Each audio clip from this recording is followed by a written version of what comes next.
I was in another country doing this, by the way. Every time I shut my eyes, I was going back to Egyptian pyramids, seeing them getting built and everything. And then I open my eyes, I'm looking at the gaff, and my eyes, and I'm literally like, I thought, fucking hell, you've done it this time. Everything was glitching. Like, my vision was glitching. I went, I'm fucked here. What the fuck have I really done it this time?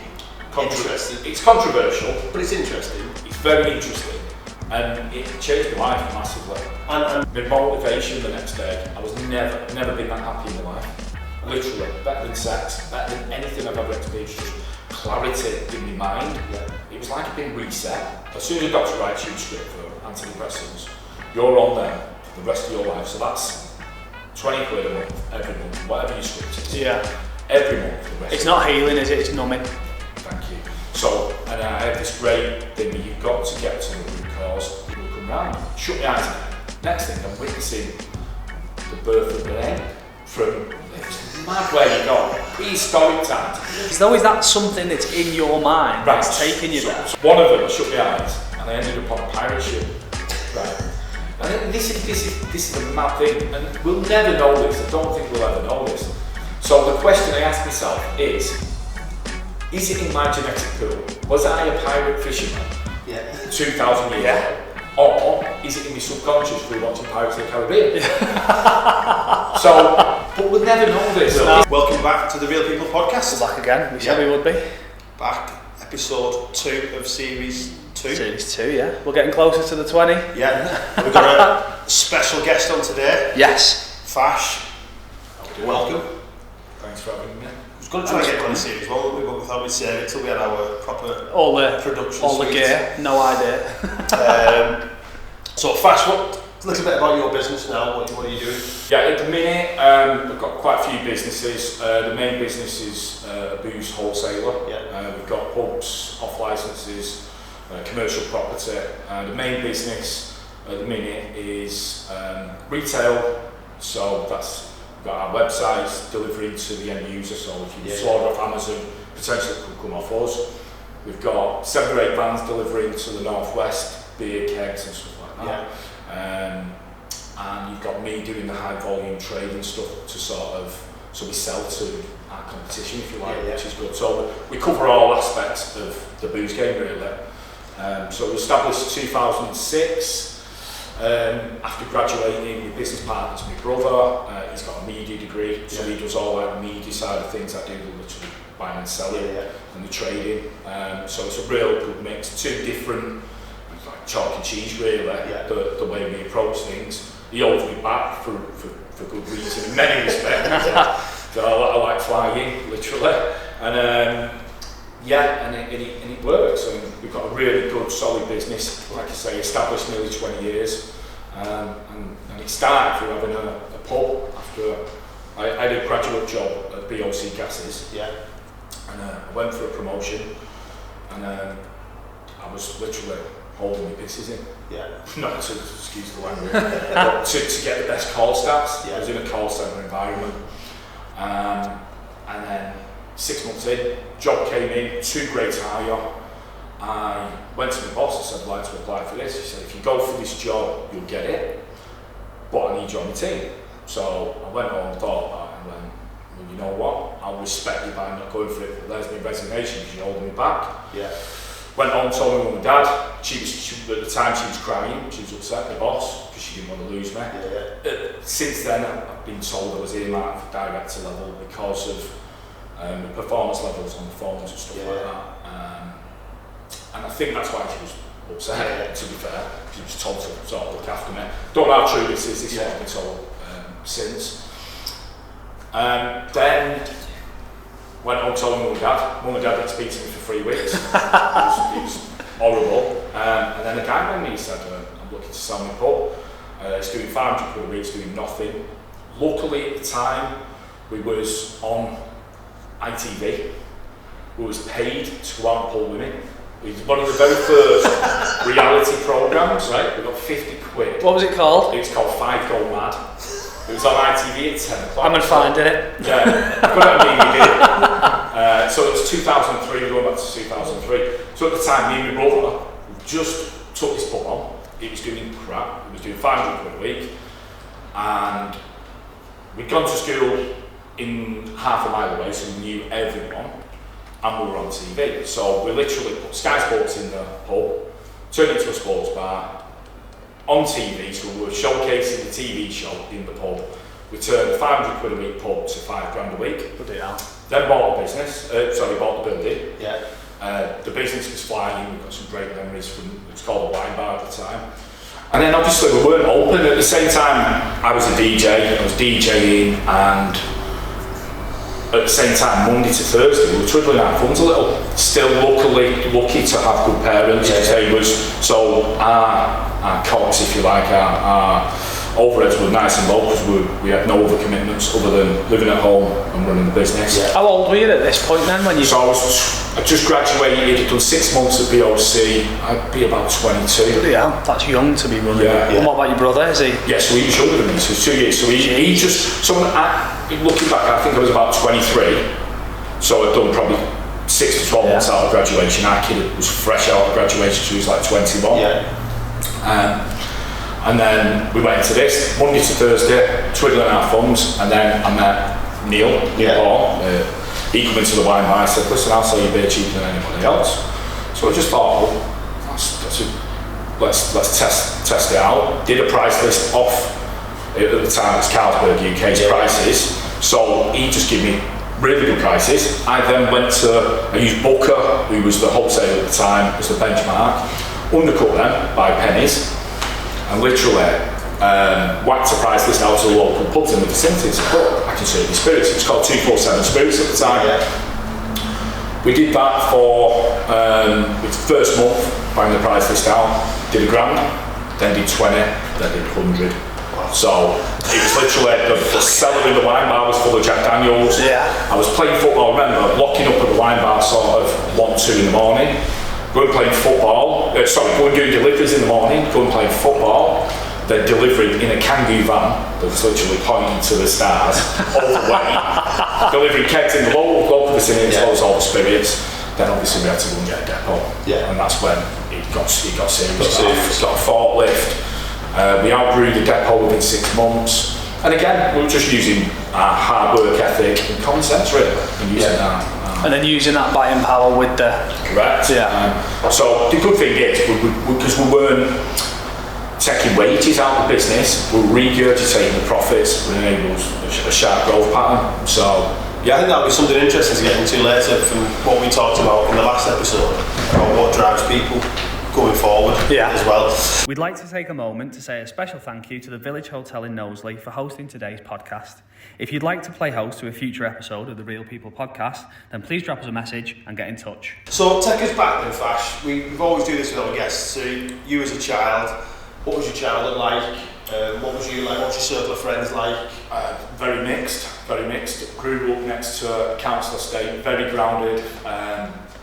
Never wanted for anything, but never had anything sort of top of the range. So, my friends would get, I'd ask for a mountain bike or whatever, and I'd get a mid-range rally where the mates were getting the cubes and all that sort of thing. So I think gratitude was a massive part to play.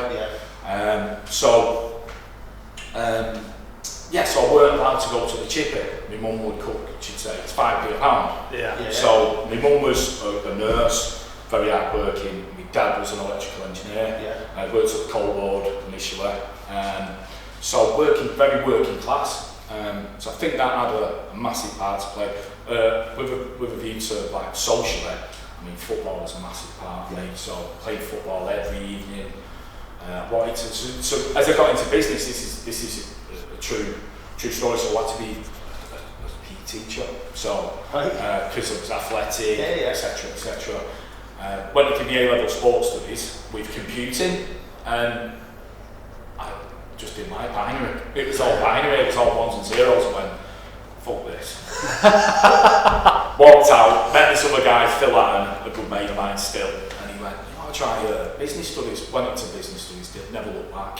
Just dropped. Is that what you did at uni as well then? Yeah, so I got a BA Honours in International Business Administration, so got an HND in business as well. But this is the thing, this is the reality of the curriculum. I've referred to business, and this is a steep learning curve that I think is really important for people to realise. I've got a business degree, and I knew fuck all about business. Yeah. So I think the curriculum's skewed. So later in life, I want to go back into sort of teaching and explaining what business is. Yeah. So I think the first thing you need to know about business is taxation, VAT, legislation, stuff like that. I got into a pub here. I've got a business degree, thinking I'm the all and end all. Absolute bullshit. I was like, the learning curve was huge. Yeah. So a little bit frustrating as well, but it was real, and there's no better way to learn. No. When you was growing up, then did you have entrepreneurial? Yeah, good. Oh, without a doubt. So I was making pencil cases. So my mum had a Singer, so it's out of old rags. I was making pencil cases and ruler covers, selling them for 20p.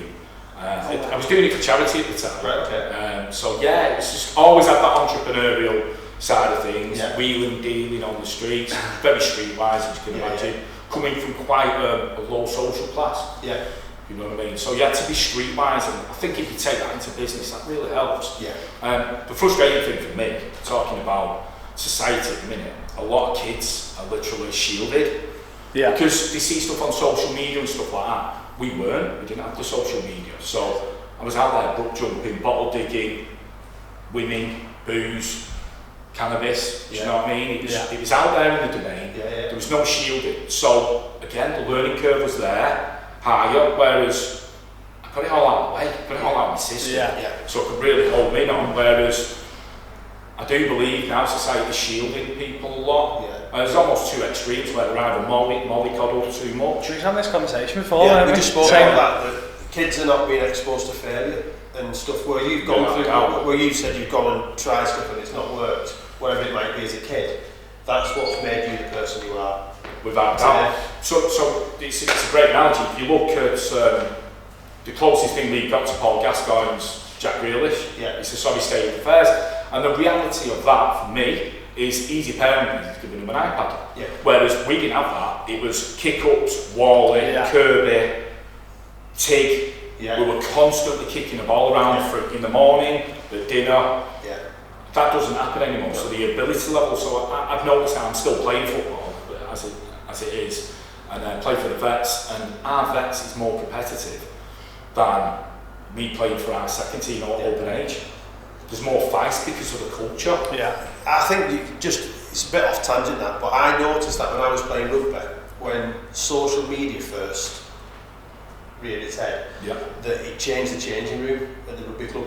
Like, we'd go out, I played at a good level, conference level, we'd go out on a Saturday, as you would, like you would play football, and all kinds of things would happen, stories, and everyone would want to train on Tuesday, because you wanted to hear what happened on Saturday. So that made everyone train every week, because you go training to see what shit went down on Saturday after you had the game. As soon as WhatsApp appeared, it was great for like a couple of weeks, but then people stopped coming training because it was instant. Everything was, I know what's happening. You lost the social aspect of playing the sport, didn't you? Correct. Because it's at your fingertips. It's at your fingertips. So as good as it is, well, there's no novelty, is there? No. And it's killed a lot of stuff. And we was talking about kids before, and how there's not that hunger anymore. I take lads on every day. So this week is a prime example. I took 3 school leavers on because they're off till they decide what we'll do. So I'll be friends. I make sure they send the CV in. So I think that's imperative because it shows willing. So get the CV. There's nothing on the CV, but it's the point that they've done it. So that's important. And I ring the parents and say, look, they're not talking, the head's down, they've got no get up and go. There's no feist in them, and it's almost been draining. I think, listen, if we're being honest, I think lockdowns have been a massive part to playing that as well. But I do think the education system, I had the teacher at parents evening tell me that Harrison, the 11-year-old, talked too much in class. And my point was that I've made a career out of talking to people, communication. I said, and you're telling me he talks to him. I don't want him to talk out of turn when he shouldn't be, but hone his skills. But we don't now. It's all head in the textbook. Get results. And it's very similar in football when they coach it out of you. Do you know what I mean? So, you know what I mean? We're all asked about straight lines and stats. I mean, applicable again, looking at Declan Rice. I think he's more asked about his passing stats than actually breaking the lines going forward, and I think that was our problem in the England game. So, does you take in all the creativity because there's that much information out there? So you've gone through your childhood, you know. What was your first proper business? You had the online one, didn't you, where you went out to the clubs taking the pictures of the... So it's mad really, because we actually developed Facebook, our version of Facebook, at the same time as Zuckerberg. So in 2006 we had 247 party people, so we had weekly meetings. And this was alongside the pub and the distribution business? So the distribution was in its infancy, but at the same time, because we were DJing and putting on events, so it all sort of all helped, it was all reciprocal. But we had 247partypeople.co.uk with profiles. Facebook was not in the public domain, it was the same timeline as Zuckerberg, but we just did not have the infrastructure or the servers. Facebook just went bang and then literally shut us down. It didn't shut us down, we just didn't have the traffic because Facebook just blew up. So it's a true story, it was literally the same timeline, so we had the same idea on the same time as Zuckerberg, and it was called 247 Party People, and it's renowned locally. People still refer to it to you used to go out to the club, didn't you? So we had photo agents, so literally, so you'd post your night up, and then you'd have your profile, your own profile picture. It's great for pulling birds.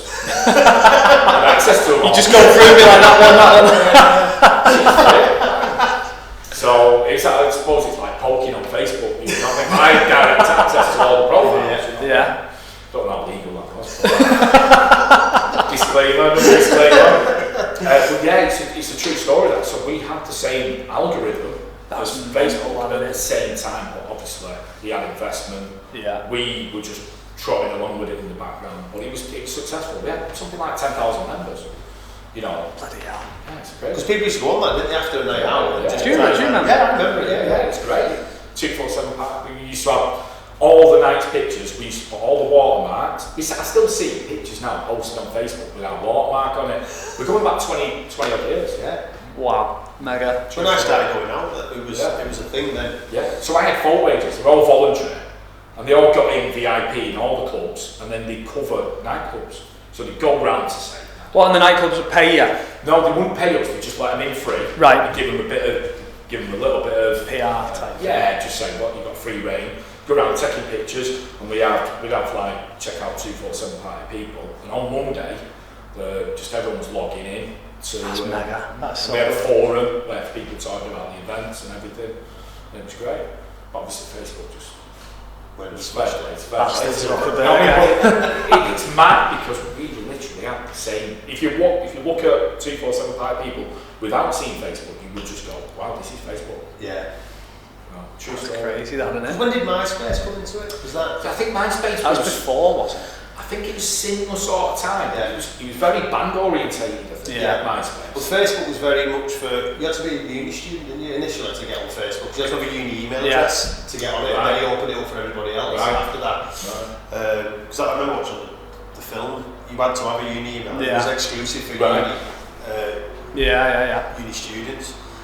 So you've gone through, you've started all that, and what you want to talk about today is something that's really interesting. It's controversial, but it's interesting. It's very interesting, and it changed my life massively. And for people listening or watching, you are uber successful now. You've got, I'd like to think so, a really good business. Still trying to improve daily. And before we touch on that, then, what is success for you? Because we had a conversation about it before. Well, I talk about Maslow's hierarchy of needs quite often, and I've reinvented that. If you don't know what that is, I don't know if you do. Basically, it's about self-actualization at the top of the pyramid. So at the bottom is water and shelter and your basic needs. And then it goes through up to levels of what you want to aspire to and achieve. So a good example of this is my self-actualization for business. When I first set up, I was having a Porsche before, Porsche 911 before I was 30. I had one when I was 27. So I've had to, and I constantly knock the hierarchy needs down. The basics are always there, but the top is forever evolving.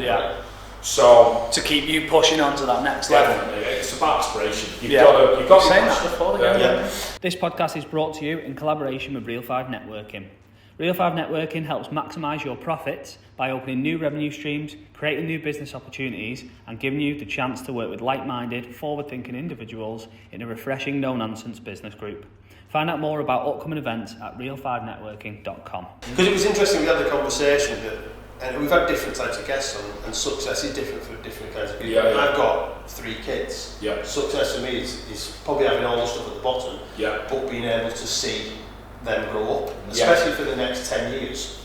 So that's where people are totally different. So I've sacrificed perhaps having a family because I'm a workaholic. Yeah. But I do actually, this is the thing, I think in business, I think I get a buzz. Like I'm a whoopsie kind of guy. Yeah. I go into, and again I go back to gratitude. I go into Asda and Thingy, I go to the whoopsies, I love a bargain. Yeah. And it's the same in business. If I can buy something cheap and sell it for a higher price, that's your buzz. My buzz. That's my buzz. And it doesn't matter how big, if I sell a truck of spirits at £300,000 to something for a £5, do you know what I mean? It's just, I get the same buzz. Yeah. And it's a sense of achievement, and I just love it. It's probably the same buzz that someone gets from seeing the kid play sport. Exactly that. But if that's the buzz that you're getting, and that's what you want, there's no coincidence that the success follows. Do you know what I mean? Right. You're not chasing the success, are you? Yeah. You're chasing what's driving you. Yeah, well, you nailed it there. And I think this, if I was to give anyone some advice, do something that you enjoy, because. Were you listening in before when we were talking? Tell you about psychic powers a bit. I have got a bit of someone over me. But genuinely, if you do something you love and you're passionate about it, I mean, work's not really work. Yeah. So, you know what I mean? I love a challenge. You become resilient in business as well. Sometimes you do go, give it a rest, you know what I mean? Yeah. And you get tired. But again, as you age, and this is where you've got to be transparent with yourself, and you've got to know your limits. Yeah, yeah. So I have a 7-day week, you know what I mean? It's not a 5-day week, it's a 7-day week. So for me, it's about timing. And what I do is my energy systems, especially after the weekend, so you've got a boozy weekend, a low Monday, Tuesday, but it's literally about planning. So having low days, and then building up momentum towards my busiest day, which is Friday. Yeah, yeah. And that's how I roll. So I know myself and what my energy levels are like, and the variable and stuff like that. So again, using logic and common sense, I sort of time the momentum of my week to peak when I need it most. So is it safe to say you're almost trying to master yourself? Without doubt, every day. Yeah, every day. Yeah. I'm that's it. That never stops, does it? That's a constant cycle of. So in the morning, every day, I'm constantly podcasting, looking at self-development videos, looking at the edge, and this is where it'll come into what I'm talking about now, because it's almost called biohacking, what we're going to talk about, where you biohack your mind to become, and I suppose it's sort of like steroids in sport. It's almost like biohacking your mind to become a better person, a better entrepreneur, and have the edge on your competition. The good thing about me is I will outwork the competition. So it's not necessarily about intelligence. Or it might be the bright spark, you will never outwork me. And I've got that edge over all my competition. I know that. No one sits my office is a 10. No one sits in the 10. No, it is a tent. It is literally a tent. It is not. Right, we're a multi-million-pound business. Is there a specific reason it's a tent? Because it's evil, no, because it's easy. I don't fucking love that. You need to see Fash's tent. Yeah, I don't give a shit. Listen, I've got my PC there, I've got my system, I've got my headset on, and I've got my phone, I've got stock, and I've got customers. That's it. Yeah. Do you know what I mean? We run the business off 5 PCs. That's it. You don't need to be in a big bloody fancy office, do you? Process, like I'm educating the lads now on processes, and processes are so important, but the less processes you have, the more efficient you are. Yeah. So, and you do run a very simple business, don't you? Like, I call myself the Aldi of wholesalers, and the reason is, and if you look at Aldi, when they're not on the shelves, when they're not processing the tills, doing the tills, they're on the floor working stock away. Every single one of my lads can pick an order, process an order, take a payment for an order, drive and deliver that order. Me included. Yeah. So this afternoon, you might see me dropping kegs. because that's the sort of hybrid mentality every one of my works, and that gives us a massive competitive edge. I'm giving you all the trade secrets here. But it's good because it's true. No, it is. Listen, like what we spoke about before, realistically you could probably sell up everything tomorrow and not have to work again. But you don't do it for that, do you? You do it, and it's we was trying to sort of pick out before why people do things. You do it, you probably see from your energy, it's a buzz. You can see that because of the commitment you're making, and you don't do it to yourself. You want the money, obviously. Well, this is right. So what you just touched on is what I've just done my self-assessment back in January. So I had a candid conversation with my accountant.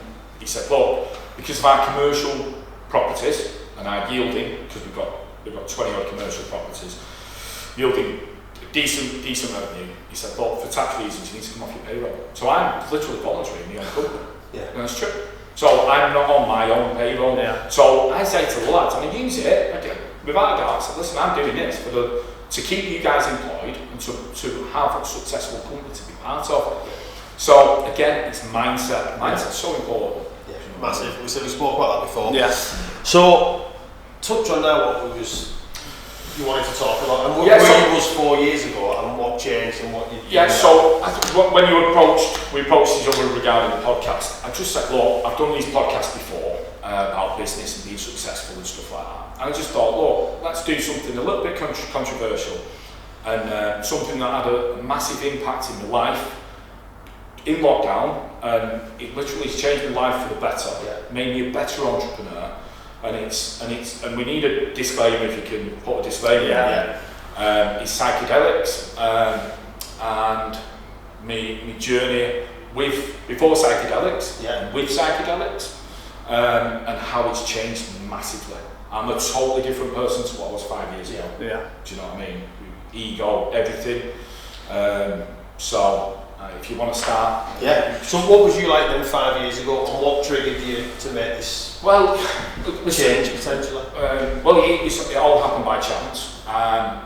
So there's a lot of ego in being a CEO and director and all that, and having a circle of friends that you have, it's the big I am and all that bollocks, you know what I mean? So very much sort of, you become sort of in sort of, what's it called when your neighbour's getting out his car and you've got to compete. Keeping up with the Joneses. Keeping up with the Joneses, yeah. So it's a bit like that. So with that comes ego, and you can become a little bit selfish and stuff like that. And then, so always conscious about what people are thinking and stuff like that. And then with my lifestyle, I live in a bit of a party pad, as you can imagine. So it was DJing. So in these circles of sort of partying, obviously there's cocaine use, which I'm not proud of, but it's almost socially accepted now. You know, some of my mates now, you have half a pint, like, let's get a bag.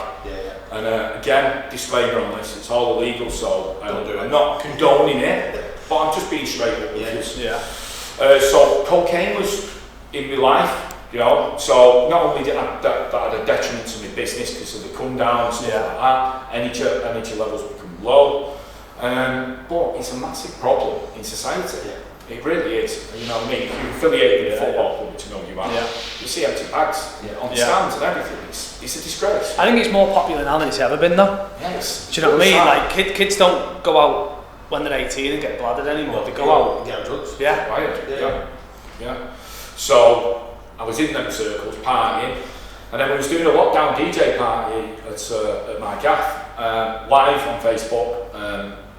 Hundreds of live views and all that. It was great. We were doing it all for charity in lockdown. And the guy said to me, he just said, look, we've got some DMT here. And I went, what is DMT? Dimethyl and tryptamine. Right. I didn't have a clue. So if you Google it, you'll see Mike Tyson doing it, Joe Rogan. You know, a lot of people in Silicon Valley utilise it. So it's basically one of the strongest psychedelics there is. Yeah. So I knew nothing about it. He just said, got a vape in here. So you tried it? Pissed out there. Probably had a few lines, not proud of. Give me the So this is the egotistical me. Yeah. Grabbing the pen. I had one drag. Hit it, quite hard, I stood up, everything just started moving. I was like, what the fuck is this? I went, give me a go, give me a proper go. So my mate, I can't mention his name, he said, sit down, he said, do you want to really go? I said, too right. So basically the way DMT works is if you get over 50 milligrams into your bloodstream within a 2-minute period, you will have what you call a breakthrough experience, where you literally leave your body. True story. This is all true. So there's levels. So I call the 3 levels of DMT. So level 1 is just mild hallucinogen experiences. Level 2, call it the waiting room, where you're near breakthrough, where everything comes out to you, become part of your actual what you see. It's almost cartoon-like. Right. So on level 2, it's really hard to get to level 3, which is the breakthrough. So he sat me down, held my hand, so I had a guide.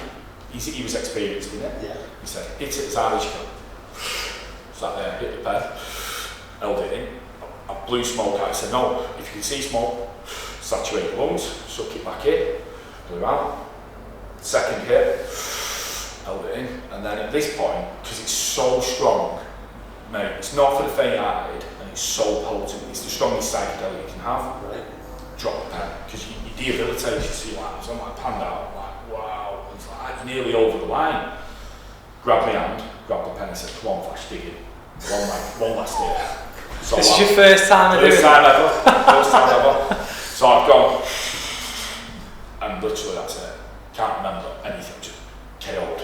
So you pass out. So that's when you break through and leave your body. So I'm in this hyper fractal, another dimension. It's absolutely. And do you recall that as well? Yeah, so I'm in this, so I'm literally there. So their timing, oh, he's out, he's gone. He's on the other side. So a couple of lads have already done this. He was in the room. One lad who works for me was trying to phone an ambulance. No, it's all right, it's broke through. It's on the other side. So I was out for 6.5 minutes.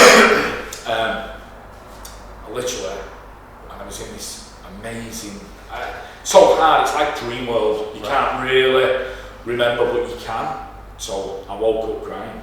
I was like, and me, emotions were really difficult. Yeah. I only ever cried at a Rocky film, do you know what I mean? I never cried, my eyes just watered. So being quite a masculine sort of geezer, it was hard for me to have any sort of emotion. I struggled. I think a lot of men do, to be quite honest. Yeah. I was crying. I was like, where did I fuck have I just been? My eyes were watering, so emotional. They went, did you enjoy it? I said, take me fucking back. Take me back. It was the beautifulest place I have ever been. And in the psychedelic world, it's called travelling. So when I travel. So I went, are you serious? I said, right. So I had that pen all night. I broke through about 6 or 7 times. I think I broke the record for breaking through. So the next day, but this is what it does. And this is, I think we need to talk about this because before I go on to the next stage of what happened, I'm going to talk about the therapeutic benefits and what I experienced thereafter, because it's really important. So it literally, my motivation the next day, I was never been that happy in my life. Literally, better than sex, better than anything I've ever experienced, just clarity in my mind. Yeah. It was like I'd been reset. To this day, I've never touched cocaine since. Right. So it's literally switched something in my mind. Yeah. So it's got capabilities for addicts. Yeah. I was never an addict. I was a casual abuser. Yeah. So it's got capabilities for addicts. Really important for me. And I'm going to use the domino analogy. We spoke about it briefly before. So the way I try and explain psychedelics to people is the domino effect. So when you're born, your mind is a row of dominoes, call it. So you've got all these dominoes in your mind, and then when you experience death or relationship breakups, anything that can be traumatizing, accidents, stuff like that, the dominoes literally dislodge. So this is what causes trauma, anxiety, fear, etc., etc. When you take a high dose of psychedelics, it literally the dominoes literally get flung up into your mind, and they spin around, hence where you get the psychedelic visions and stuff like that. But when you come down and you reset, all the dominoes literally reset and they're all aligned, so it literally eliminates the previous trauma. Right. So now you take that with someone that's not really had much trauma, but had a few dislodges. I was like a superhuman. But for the next 2, 3, 4 weeks, I was like, holy smoke, I can see through all the brain fog and everything. And I was in the gym, I was like a new man. It was phenomenal. Wow. So it really straightened me out in a real positive way. I mean, moral compass changed. You know what I mean? I started appreciating nature. Sounds really bizarre, but this is true. So related to business, the transparency, being straight with people, not being deceptive or just to get a deal over. People see through that. So if you're straight with people in business, they actually appreciate your honesty. So now my business has grown exponentially over the last 4 years. We traded through lockdown. We're in massive growth. All through me being straight with people, being right with people, and not playing this business game that everyone. I hear them on the phone. I speak to a lot of people, a lot of traders, and I can hear them literally playing this game over in the red, wanting the best of the best. But I don't give a fuck. I'm like, if I can do it, I'll do it. Yeah. If it don't work, sorry, it don't work. Can't do it at that price. I'm sorry. I paid this for it. I want that for it. And that element of transparency. It takes away that fear of not getting a deal, then I suppose, doesn't it? Exactly. Which you know before, didn't we? Yeah. So for me, that's when everything changed for me. So that's related to business, but from a personal point of view, I then went and bought some. Don't forget this product. I'm not recommending this product. It's not for everyone. Yeah. So I must again disclaim the hell out of this because it isn't for everyone. I then went and bought it, and then I started experimenting with it. I pushed it to the edge. I've had what you call ego deaths, where you go that far on it, where you experience death. So it makes you even more fearless. So again, this is something I can talk about in length, but it's not so much significant. What I wanted to do is I wanted to see what it was capable of, the substance. Then I went to extracting, which is actually sort of Breaking Bad. Again, seriously explicit. I was in another country doing this, by the way. So it's got a vision of you in your hazmat suit. Yeah, so it's literally using various chemicals, and you get the plant. So the same plant that's made for ayahuasca. So if you heard of ayahuasca retreats, DMT is a smokable version of ayahuasca. Right, okay. To explain what that is. So DMT is mainly, they use a plant called Mimosa hostiles in Brazil and Mexico in the rainforest. So it's very sort of tribal, and that's why it's such a good healer. It's very exclusive. So I then went and experimented, had many breakthroughs, and now use it selectively, as and when. So my rule is every 6 weeks I go in heavy and trip for the clarity, for direction. Just reset to any resets. So then obviously psychedelics is a broad spectrum. So I then went and obviously tried mushrooms. Again, natural, don't know why the banned. It's obvious why the banned, because the health industry want to hand out antidepressants, and this in itself, so it's microdosing shrooms. And like I said, for me personally, again we spoke about this briefly before, for me personally, all the magic happens in high doses. So if I want clarity, if I want a proper reset, I take big doses. Where to the point where you punch drunk and you see, so DMT lasts for about 15 minutes. So it's called a businessman psychedelic. So you can literally have it in your dinner hour. So you could 1 o'clock, literally 1 o'clock, you could have a DMT experience. 1:15, you could be doing a full shot, driving brand new. No drowsiness after or come down or anything. You get to come up. Is there no negative side effect? No. So there are a couple of rules. Obviously, if you've got, so what they say with psychedelics is, if you've got psychosis in your bloodline or in your genetics, any sort of relatives, just be careful. Do you know what I mean? Or don't use them, because it can make you psychotic. But you're talking 1% of the population now. So for 99%, this is a remedy for a lot of ailments. You know what I mean? And 90% of what we do is psychological. So if you can get your mind right, everything else follows. It's sort of like good health as well. Do you know what I mean? So I went to DMT, so mushrooms now. Mushrooms over a 3 to 5 hour experience. So not on your lunch hour?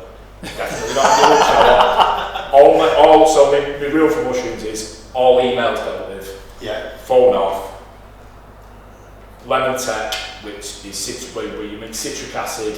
Basically, it breaks down the compounds of, I think it's called chicholin, to make you get an upset stomach. Right. So it breaks it down. So citric acid, which is lemon juice basically, breaks down the mushroom. It intensifies the trip, so you get better money book for your mushrooms, right? And it shortens the duration of the trip. So, for example, instead of it being sort of, my trips generally last about 2.5 hours. I'm pretty seasoned now, and I'm coming round. Whereas just eating the mushrooms, dried mushrooms, could last 5-6 hours. Right. So it shortens the duration of the trip, so it's a bit more efficient, and it amplifies the trip using lemon juice. It's called lemon tech. There's loads of videos on YouTube. You could check out. This is something as well, it's sort of like an unspoken, there's a lot of people that are interested in this kind of topic now. Yeah. We spoke about that off camera, but like it's the big pharma don't want you to potentially know about all this stuff. And why is the reason that that's being kind of quietened? Well, so if you look back historically, so in the 70s, Nixon, I think it was Nixon, the president of America, said, so at the time, they were trying to push people to go to war in Vietnam. Yeah.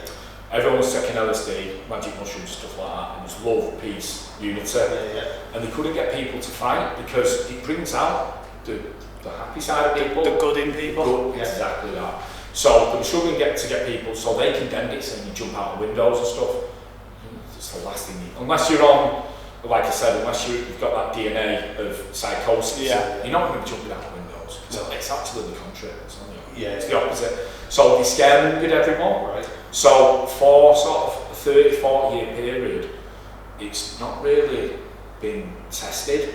So until recently. So now there's clinical trials trying, they've got DMT drips to put you in the DMT state for prolonged periods to heal mental health and stuff like that. So I think that's because mental health's becoming so prominent though, that people are now looking for these other alternative remedies for it. You've got to look at it this way, because mental health is so big at the minute. People are desperate. That's the truth. So people are going, shit, I feel shit again, I need to try something here. I've heard about magic mushrooms. They might have spoke to me in passing. I get loads of people mithering me going, but obviously it's illicit, so I can only advise, you know what I mean? So, that's... because I suppose the go-to answer is take these tablets, take these tablets. You've got to realise, so I'm anti-big pharma, as you can probably imagine. So I'm into sort of natural remedies. So as soon as you write a script as soon as a doctor writes you a script for antidepressants, you're on them for the rest of your life. So that's 20 quid a month, every month, whatever your script is. Every month. The rest it's not healing, is it? It's numbing. Thank you. So, and I have this great thing that you've got to get to the root cause. And that's why ayahuasca retreats attract so many people. Is that where they go into like the rainforest and do? So I think there's one at Snowdonia. It's 800 quid. I've not done it personally. You've got to eat vegan for a month. I think it's a week before. Right. And then you're literally on camp beds, and there's about 20 of them. They all throw in, and you literally vomit off it, and it's sort of called purging. Where it purges your system out of all toxins. You pay for the privilege. My mate went and said it was horrible because you've got all these trauma, they're all screaming, because all these traumas coming out of them. They're actually facing fears. Do you know what I mean? How long do you do this for? It's a 2-day thing, so they do 2 sessions usually, and they're 8 hours. The trip with ayahuasca is 8 hours. But I believe it's not as intense as smoking DMT. Right, okay. So DMT is going in a deep end, in and out. This is a prolonged 8-hour experience. But my mate's had great benefit from it. He said, and is that legal? No, totally legal. This is the thing. So you've got to go to a shaman, somebody experienced. It's on my bucket list, ayahuasca. So mushrooms are, there's stuff now that's sort of becoming legal. So you've got, there's 2, so you've got psilocybin, and there's different compounds within the mushroom. So biostatin, I think, and they're all psychedelic, so it's all forms part of the mushroom. Yeah. Then you've got legal mushrooms, which is lion's mane. Yeah. Listen, I take lion's mane. It's not going to make me VAT return. It's not going to amplify anything for me. So I don't personally. Again, it's subjective. Me personally, I don't really microdose. Yeah. I go in at the deep end. Yeah. I just think all the magic happens in high doses. In the deep end. Yeah. That's me subjectively. I've got loads of people that are microdosing shrooms and they're having massive success with it. It's literally, it's basically as well, you've got to realise what mushrooms do. They amplify your senses. Yeah. So as you age, this is another good analogy, as you age, let's say you're all at a 10. Your hearing, your eyesight, your taste, your smell, all your senses are at a 10. Every 10 years, let's say they knock down, so 9, 8, 7. So let's say you're in your 50s, you're all at about a 6. Yeah. If you microdose, it's going to knock you up a lot, notch, because not only does your taste, everything tastes great on mushrooms. Your eyesight becomes better, your hearing becomes better, so it amplifies all your senses. That's microdosing, low doses. Don't forget, microdosing means sub-perceptual, so you're not physically feeling any sort of euphoria as you read it. So you're literally sub-perceptual, so you won't actually notice it, you'll just feel better. Yeah. You just, do you know what I mean? So microdosing means not to trip. It means just have really small doses to literally unlock a bit of the magic.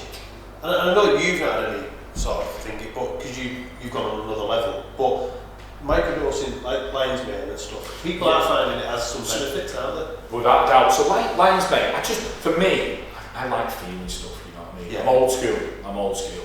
But for you, so you could get a microdose off wherever, off the web or whatever. You could get psilocybin microdose capsules, and you could give them to a depressed school teacher who would never ever think of taking anything illicit, and it could dramatically change their life for the better. And I think that's the point that we need to try and get through to the audience. There is loads of potential for these substances used in the right environment, which is really important. So whereas I'm pretty much extreme, one thing, don't be me, unless you're brave. Because I've done some heavy trips, like real heavy. I've seen some real demons. You know what I mean? But you've come out of it. Much better. I remember once I had half ounce mushrooms, which is a massive dose. So your standard dose is about 3.5 grams. Right. So I took 4 times a heroic dose. I was lying there, so panned out, and literally every time I shut my eyes, I was going back to Egyptian pyramids, seeing them getting built and everything. And then I opened my eyes, I'm looking at the gaff, and my eyes, and literally, I thought, fucking hell, you've done it this time. Everything was glitching, like my vision was glitching. I went, I'm fucked here. What the fuck have I really done it this time? And I swear to God, I said, because you've got to be pretty mentally strong. Yeah. I went, the natural will come round. Shut my eyes again. Next thing, I'm witnessing the birth of an ape from, it's mad where you go, prehistoric times. Literally takes what it is though, is that something that's in your mind that's taking you there? So one, this is the funny one. So one of them, I shut my eyes and I ended up on a pirate ship. Right. And then this is the mad thing, and we'll never know this. I don't think we'll ever know this. So the question I ask myself is it in my genetic pool? Was I a pirate fisherman 2,000 years ago? Or is it in my subconscious through watching Pirates of the Caribbean? But we'll never know this. So this is all thing, and this I think it's important. And at the time, I remember when I first started smoking DMT, I was running around telling everyone how great it was and everything. But you've got to realise it's not for everyone. And I think you've got to. I know people that get sort of absorbed with it all, and take it with a pinch of salt, take the benefits, and don't get too hooked up on about it. Well, the thing is, it's like they say, too much of something isn't good for anyone, is it? Exactly. Whereas now, I know when it's calling me. I say, at least a couple of my mates we call psychonauts that are into it. We go travelling obviously with psychedelics. And we just say, it's calling me, I'm ready. You know what I mean? Like you've had a bad week or you just need a reset, and it's real valuable part of the armoury. Not just in business, in all walks of life. This podcast is brought to you in collaboration with Quickline Couriers, specialists in same-day dedicated delivery. For more information, visit quicklinecouriers.co.uk. It's crazy, isn't it? So obviously tying that back into business then, that you kind of put that down to one of the reasons that your success over the past 4 to 5 years has been so good. Exponential, like literally probably on the verge of doing over £20 million turnover. So my turnover in the last 4 years is nearly doubled. And is that because you're getting greater clarity? I don't think I can't give you an exact answer, but there's a correlation between me doing psychedelics and not sniffing cocaine. Which I think that's got. That could be a switch. Literally stop. This is the bad thing, and this is the truth. I made footloads of money out selling booze. Booze is the biggest killer there is. It's sad, and listen, I'm open and honest, you know. And like, you wouldn't see me saying that 5 years ago. No. I'm transparent about all walks of life, and I think it's important that people see that integrity. You know. I think it stands really well in business, and people buy other people. Absolutely. You know. But I think as well, you know, people watching this can't think, oh, I'm going to get a DMT pen and I'll become a multi-millionaire. Because you before that, definitely, you was already on a path somewhere. This has just helped your path. It's almost given you that edge, hasn't it? Yeah. And moving on now, really, I mean, we call it biohacking, and you see a lot of YouTube videos about biohacking. So I utilise psychedelics to biohack my mind to become more efficient in business. So if you want to talk about this, I did a trial, a microdosing trial with all psychedelics. So again, so as mad as it seems, like, so obviously I make my own rules because it's my business. So I can get away with this. So I'm not condoning this. Don't go do this. Don't do this in your jobs, especially if you drug test, because you get fired. So disclaimer. Got a disclaimer. Loads of disclaimers. That's all this is going to be called. Disclaimer. So I started with MDMA, so which is ecstasy. So I literally was taking 50 milligrams of really low dose, again sub-perceptual, so I wouldn't feel it. So I ran that for a week. Productivity, mood went up. Nice. 7 out of 10. Mushrooms, very similar. Productivity went up, brilliant. And then I did a compound called 2CB. That was like an 8. So my productivity on 2CB. So 2CB is in between. Best way to describe 2CB is in between LSD and ecstasy. So you get a bit of euphoria, but high doses. I've had a lot of high dose 2CB drugs. And where shit moves. Like literally, I got in once, I had 4 2CBs, I've been DJing. So I've gone from cocaine to using psychedelics recreationally. I'm not embarrassed to say that. And then the clock was spinning, there were doors opening in the gaff and everything, it was insane. But I come round, I felt great, no come down, felt great. But 2CB as a microdose was great. So that was better than mushrooms and MDMA for me personally. Again, this is subjective. I give that about an 8. But the biggest one for me that I got the most productivity was LSD. So I was getting an LSD tab and having like a 10th under my tongue, 7 in the morning. I was rattling off, I said before, I was rattling off, usually takes 2, 3, 4 days to do a VAT return for a multi-million-pound company. Quarter of a tab of LSD, 4 hours done. Just zoned in. Phenomenal. Going in the office like that, guys. No, just go into the zone, and again, it's biohacking. Again, it's almost cheating. So, but the problem is for me, and this is what I found with microdosing, is that good. It's hard not to be greedy. So I remember once doing a quarter of a tab of LSD microdosing. It was great. I felt amazing. I was like, right, doing it. And then next thing, everything's moving. And my hands getting all clammy and I'm off my tits in the office. It's not the best practice. So, in the area of being transparent, you know. Something, from listening to it all, and from where you was before and where you are now, do you believe that it's the microdosing, or is it you've got a different focus and you're not taking stuff now like cocaine and drinking as much that used to bring you down? So is it that's working, or you're not doing that? Both. Bit of both. Yeah, definitely. It's a mix. It's a composite mix of creating better habits. Yeah, and utilising the compounds to become almost. It's almost. You see the film. Limitless. Limitless. It's almost been a little bit luminous. It was one of my favourite films. Yeah, I was always fascinated by that. So for me, it's easy to buy in. Like people listening to this might think he's crazy.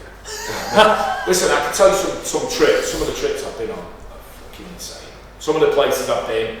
I smoked DMT on my roof.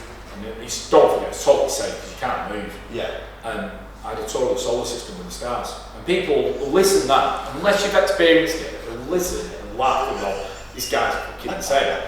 But unless you've tried the substance, you really can't pass judgment. Do you know what I mean? So, and that's why I don't really talk about the experiences as much, because people think they're absolutely absurd, crazy. So definitely. Interesting. But I said, people that I've known you for probably 7-8 years now, and you've always been intense. So that's just another thing that's just helped me. I remember Fash, he had an event at Carlsberg, and he said, you have to come smart casual, not Fash. He'd just bounce into a trade conference with shorts on, but no one would be asked because he'd be spending big. So he's just bouncing around. You've always been. Neil always said to me, he said, you've got to make an effort. I said, why? He said, I'm me. Look me for me. You know what I mean? Well, that's it. You're right though, aren't you? You're comfortable in you. And I think that's what a lot of people are not now. With the social media stuff, which we touched on before, it makes a lot of people feel inadequate, but you're just very happy being Fash. Well, I think that's the key. If you're talking about success and relating it to business, I think you've got to block the bullshit out. And social media is full of pretense in a massive way. Just like people buy drinks for an Instagram picture, not for liking the drink. And that is what the problem is with society right now. So they need to buy drinks for what they enjoy. If you like a pint of bitter, why are you buying a sugar-coated, rimmed double gin? Drink the bitter and be proud of it. And like, if you like wearing shorts, wear them. And that's where I used to bounce in them trade shows with shorts on, bouncing around, high-fiving people. Listen, I greet people with a hug in a meeting. I don't do formality. I think that for me, that's one of the big takeaways people can take from this is be yourself. Be yourself, definitely. Because, like I said, now everyone's trying to mould into something else. People buying things that they can't afford, but it's not for them. It's for social media, for Instagram. You know what the Jones is. And that is just going to cause a ripple effect of getting depressed. It already is, isn't it? And I think it's no coincidence that mental health, as it is, because people are under pressure, aren't they? Went at the weekend, and friends from school, and his family lived in the same house for 30-40 years. Good jobs, good people, but there's never been a thing to get a big fancy house. Not like now, where it's going to be on Instagram, social media, showing people what you've got. You just be what you are. And I think if people can just be happy with what they are, totally concur. I think that is. I mean, they're chasing fake dreams almost as well. You know what I mean? I think you've got to do things for the right reasons. Do you know? And then you'll enjoy it. But that's been very, very good. I think people love listening to that story. It's totally true. There's nothing held back. So thanks a lot for coming on. Thank you very much. Cheers. Thank you. Obviously, we'll be back next week with another episode. So again, please like, subscribe. Let us know your thoughts. I'm sure you'll find that insightful. Can you comment on the videos? Yeah. So if you no hate. no, you can hate. You can do whatever you want. But if you've got any questions, by all means, put comments on, and I'll answer away and give as much support as I can. Because I think there's some serious. I think you're going to find with, especially just going back again before we conclude, cancer. Terminal cancer patients. Don't know if you've seen. There's a few documentaries on Netflix. where terminal cancer patients have got over the fear of dying, or made the life better to live, knowing that the terminal by doing high dose of mushrooms. So there's loads of potential there. So just keep, if I can give any advice, please everyone keep an open mind on it. Absolutely. No, amazing. Well, thank you. Thank you. And obviously, thanks to everyone for listening. We'll see you again. Thank you, cameraman. Thank you. You've been listening to the Real People Podcast. For more content, follow us on social media, like and subscribe to our YouTube channel, and follow us on your preferred podcast platform.